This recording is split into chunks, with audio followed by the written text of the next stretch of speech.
Top 10 movies of 2012.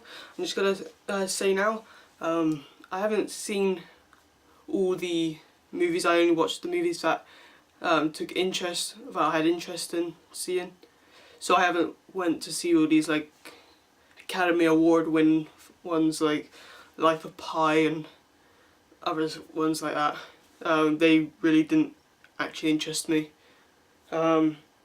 And I know some of these might sound a bit weird to have on a top 10 list or even higher up in a top 10 list than you would put, but this is just my opinion in the films I was interested to see and the ones I did enjoy.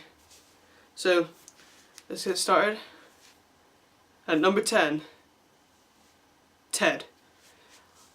From the creators of Family Guy, Seth MacFarlane.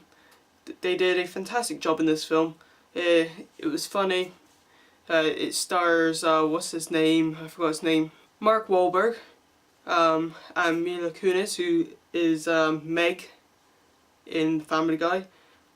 Surprised me quite a lot, I'm not gonna lie.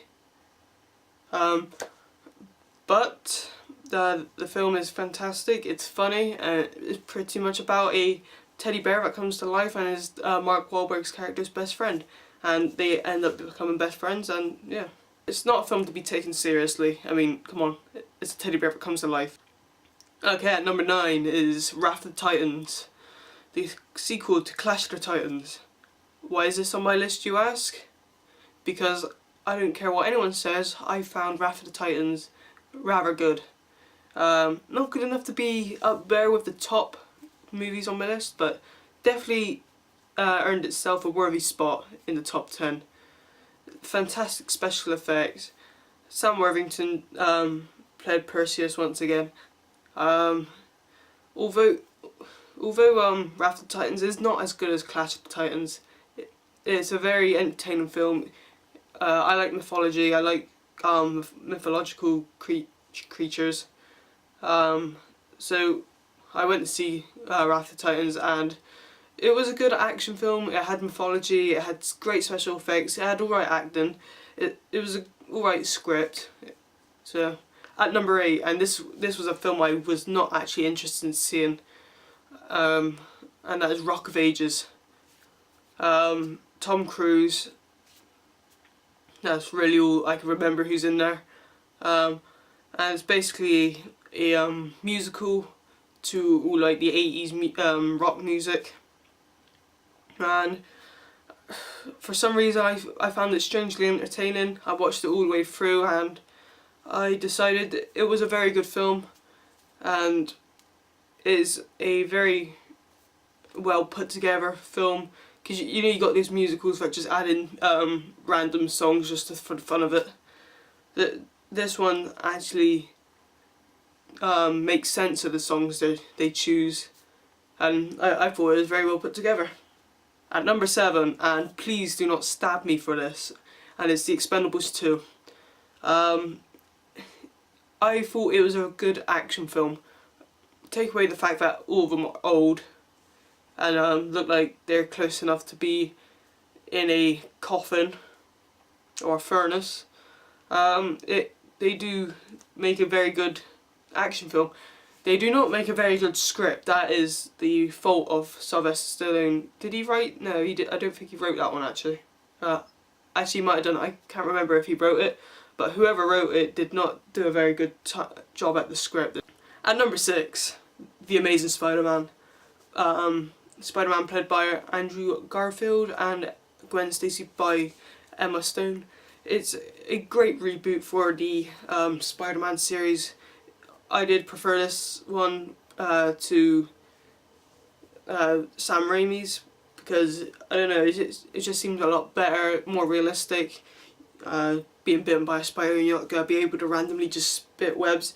But overall it was a good film. It was well shot, it was well directed, it was well scripted, it had a good villain, great special effects, great actors. What more could you ask? At number 5, starring Liam Neeson, and it's The Grey. The Grey is a great survival movie based in the Arctic. I think it's the Arctic. It's definitely some snowy, icy place. Basically just follows a group of people, a bloke who's close to committing suicide, and on his trip home their plane crashes, and the survivors of the plane crash have to survive the snowy surroundings, the cold, and just to top it off they have to fight these big, hungry, badass wolves. The wolves being in CGI, and they are fantastic. I mean,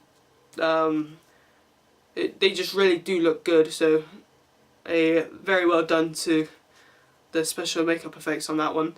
What did really sell this film though was the ending of the film. I'm not going to tell you the ending, but I'm just going to let you know the ending was really good. Some people might not like it because it's a bit of an anticlimax, but I thought it was fantastic. It really just makes you think of your own ending. At number 4 is Ridley Scott's Prometheus. How could it not be on this list? I mean, Prometheus was a fantastic sci-fi film, just bordering on a prequel. The special effects on here are absolutely astounding, and what's even better is watching the extra features on Prometheus.